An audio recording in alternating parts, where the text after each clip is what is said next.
నమస్తే, welcome to ఆధ్యాయ media. నేను బాలు, మనతో పాటుగా ఉన్నారు సినీ క్రిటిక్ దాసరి విజ్ఞాన్. వారితో మాట్లాడదాం. సార్ నమస్తే. నమస్తే సార్, ప్రధానంగా తీసుకున్నట్లయితే ఈ మధ్య కాలంలో ఖమ్మంలో నందమూరి తారక రామారావు గారిని కృష్ణుడి వేషంలో విగ్రహం కట్టిన విషయం, ఆ తర్వాత దానిపైన కొంత ఒక యాంటీ రావటము, కరాటే కళ్యాణి దానిపైన స్టాండ్ తీసుకొని యాదవులతో కలిసి ఆ విగ్రహం పెట్టకూడదు అంటూ రావటం, రకరకాల ప్లాట్ఫామ్స్తో ఆమె పైన వ్యతిరేకత రావటం, తాజాగా ఆమె పైన మా నుంచి షోకాజ్ నోటీసులు వెళ్ళినాయి. దానికి ఎట్లా స్పందించే అవకాశం ఉంది కరాటే కళ్యాణి? యాక్చువల్గా ఫస్ట్ ఖమ్మంలో లకారం బండ అక్కడ 54 అడుగుల విగ్రహాన్ని పెడదామని మంత్రి తెలంగాణ అతను పువ్వాడ గారు ఏదో ఒక ప్లాన్ అయితే చేశారు. ఫస్ట్ నెంబర్ 1, ఇప్పుడు ఇక్కడ అంబేద్కర్ స్టాచ్యూ వేశారు. అవును, దానికంతా చుట్టుపక్కల ఉన్న ఆ పరిసరాలన్నిటికీ అంబేద్కర్ పేరు వచ్చేలాగా వనము అవన్నీ పెట్టుకున్నారు. ఎన్టీఆర్ ఘాట్ ఉంది, లైక్ ఇది మన సమాధి, అక్కడ ఎన్టీఆర్ గ్రౌండ్స్ అని, ఎన్టీఆర్ పార్క్ అని అవన్నీ ఉంటాయి. సో అక్కడ ఆయన విగ్రహం ఎట్లా ఉన్నా వాళ్ళ ఇష్టం. ఎక్కడైనా సరే ఒక మనిషిని ఆరాధిస్తూ లేదా గౌరవిస్తూ ఒక దగ్గర ఒక స్మారక చిహ్నం కానివ్వండి, ఒక విగ్రహం కానివ్వండి, ఒక పార్క్ కానివ్వండి, ఏదైనా సరే పెట్టాలనుకున్నప్పుడు అక్కడ వాళ్ళ విగ్రహం పెట్టుకుంటారు. అది వాళ్ళ ఇష్టం. స్తోమతను బట్టి, స్థాయిని బట్టి, చూపించుకునే విధానాన్ని బట్టి భారీతనం ఉంటుంది, లేకపోతే చిన్నగా ఉన్న అందం ఎక్కువ ఉంటుంది, లేకపోతే వైశాల్యం ఎక్కువ ఉండి దాంట్లోనే ఆయన పేరు మీద లైబ్రరీ అని, లేకపోతే మ్యూజియం అనో, లేకపోతే ఇంకేదో అనో, ఓపెన్ ఎయిర్ థియేటర్ అనో, ఇట్లా రకరకాలు పెట్టుకుంటారు. అది ఇక వాళ్ళ ఇష్టం అది. సో ఇక్కడ కూడా ఎన్ఆర్ఐలు అందరు కలిసి అనో అర్ధనో జమ చేసుకొని 4 కోట్లు అయింది. వాళ్ళందరూ కలిసి అక్కడ ఏదో పెట్టుకుందాం అనుకున్నారు. అది వాళ్ళ ఇష్టం. అవును, ఆ టెరిటరీ మొత్తం వాళ్ళకి సంబంధించింది. నెక్స్ట్, ఆయన విగ్రహాన్ని ఇప్పుడు ఎన్టీఆర్ గారికి 2 కోణాలు ఉన్నాయి. కథానాయకుడు, మహానాయకుడు. మనం సినిమా లాంగ్వేజ్లో మాట్లాడుకుంటే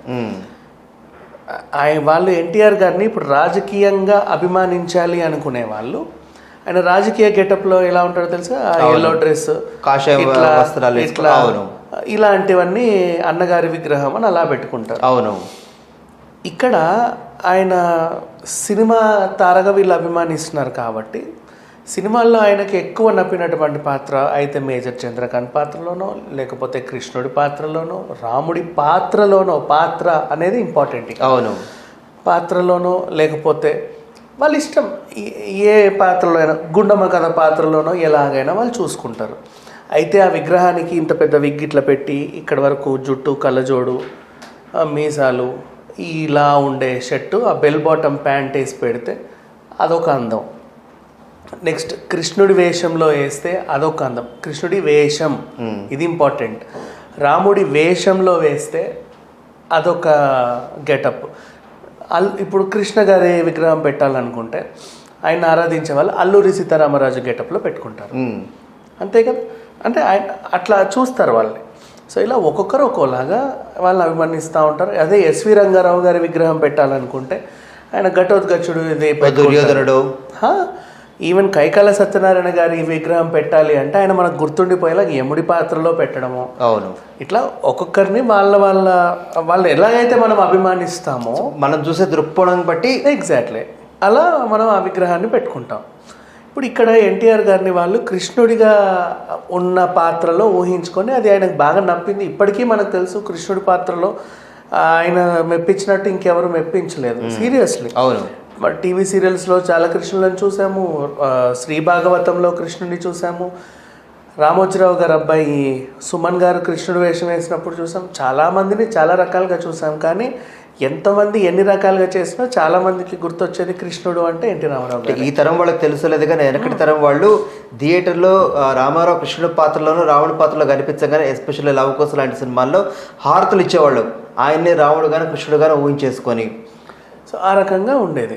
సో ఇప్పుడు వాళ్ళు కూడా అలా ఆరాధించుకొని ఆయన విగ్రహం పెట్టుకున్నాడు. ఇంతవరకు బాగానే ఉంది. వాళ్ళ ఫంక్షన్ కూడా ఓకే. పలానా 28వ తారీఖు అని ఒక డేట్ ఫిక్స్ చేసుకున్నారు. జూనియర్ ఎన్టీఆర్ గారికి ఆహ్వానం ఇచ్చారు. ఎవ్రీథింగ్ ఒక నీట్ ఈవెంట్ అనేది సెట్ అయింది. ఇప్పుడు ఇందులోకి ఎంటర్ అయింది కరాటే కళ్యాణి లాంటి ఒక ఆవిడ. ఈవిడ ఏంటంటే ఆవిడ ఎలా చెప్పుకుందంటే యాదవ ఏదో డాష్ డాష్ డాష్ సంబంధించి నాయకురాలని అనో లేకపోతే ఇంకేదో అనో అంటే ఒక కులం పేరుని ప్రస్తావిస్తూ ఆవిడ అక్కడికి వచ్చి గొడవ చేస్తుంది. ఏంటంటే మా కులానికి ఆరాధ్య దైవమైనటువంటి కృష్ణుడిని మేము రకరకాల రూపాల్లో ఊహించుకున్నాం. మీరు ఎన్టీఆర్ మొహం వేసి కృష్ణుడికి ఇలా పెట్టడం నాకు అభ్యంతరకరంగా ఉంది. అంటే మీరు ఏదో చేస్తున్నారు, రాజకీయంగా ఇంకేదో చేయాలనుకుంటున్నారు, భక్తుల్లో కూడా రాజకీయాన్ని చేస్తున్నారు. ఇట్లా ఆవిడ ఏదో ఒక పనికి మాలిన ఆరోపణ చేసింది. ఎందుకు పనికిరాని ఆరోపణ, పనికి మాలిన ఆరోపణ, సింపుల్గా చెప్పాలి అంటే. ఎందుకు అంటే ఇంత దగ్గరగా చెప్తున్నాను, ఆమెకి కృష్ణుడిని ఆవిడ చూసిందా పుట్టినప్పుడు? లేదు కదా. ఎలా ఉన్నాడు అని, ఎలా ఉంటాడో తెలుసా కనీసం? మనకి రవివర్మ గారు గీసిన ఫోటోలోని క్యాలెండర్లో చూస్తే ఓహో కృష్ణుడు ఇలా ఉంటాడు, రాముడు ఇలా ఉన్నాడు, ఓ సీతమ్మ తల్లి ఇలా ఉంది, ఆంజనేయుడు రూపం ఇలా ఉంటుంది, వరాహమూర్తి ఇలా ఉంటాడు, విష్ణుమూర్తి అంటే ఇలా ఉంటాడు, లక్ష్మీదేవి అంటే ఇలా ఉంటుంది. ఆ రూపాలు మనకు అలవాటు అయిపోయాయి. అవును. అంతే తప్పించి ఈవిడ వచ్చి కృష్ణుడిని చూసుకోవాలా, ఆయన్ని ఎత్తుకొని ఆలించలా, యశోద తల్లిలాగా ఆయనకి ఏమి మన్ను పెట్టాలా, ఏమీ చేయాల. ఈవిడకి ఎలా తెలుసు కృష్ణుడు ఎలా ఉంటాడని? అండ్ నెక్స్ట్ ఒక తరం వాళ్ళు ఇప్పుడు పెయింటింగ్ వేసిన రవివర్మ గారి పెయింటింగ్ చూసిన వాళ్ళకి ఒక కృష్ణుడు ఉంటే, సినిమాల్లో కృష్ణుడిని చూసిన వాళ్ళకి ఇంకో రూపం ఉంటుంది. ఆ రూపం ఎన్టీఆర్ గారి రూపమే వాళ్ళకి ఉంది. దీంట్లో కృష్ణుడిని ఎన్టీ రామారావుని చూడాలనుకున్న వాళ్ళు ఎన్టీ రామారావుని చూసుకోవచ్చు, కృష్ణుడిని ఆరాధించే వాళ్ళు కృష్ణుడిని చూసుకోవచ్చు. వాళ్ళు అక్కడ గుడి కట్టి కృష్ణుడి విగ్రహం పెట్టి దానికి ఎన్టీఆర్ రూపం ఇస్తే వీళ్ళు ఏమన్నా కొత్త గొప్ప ఏమన్నా అనడానికి ఛాన్స్ ఉంది. మరి దేవుణ్ణి కూడా ఇలా చేయడం పద్ధతి కాదండి అని చెప్పేసి అనవచ్చు, తప్పులేదు.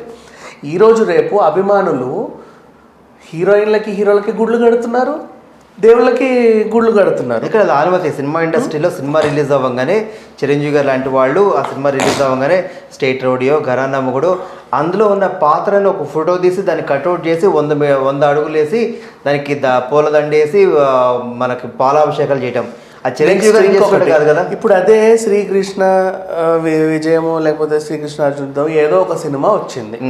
ఆ సినిమా థియేటర్ ముందు కూడా అదే ఎన్టీఆర్ గారికి కృష్ణుడు రూపం వేసి ఒక 500 అడుగుల విగ్రహాన్ని కట్అవుట్ కూడా పెడతారు స్తోమతను బట్టి. అప్పుడు దెబ్బతినలేదే మీ మనోభావాలు.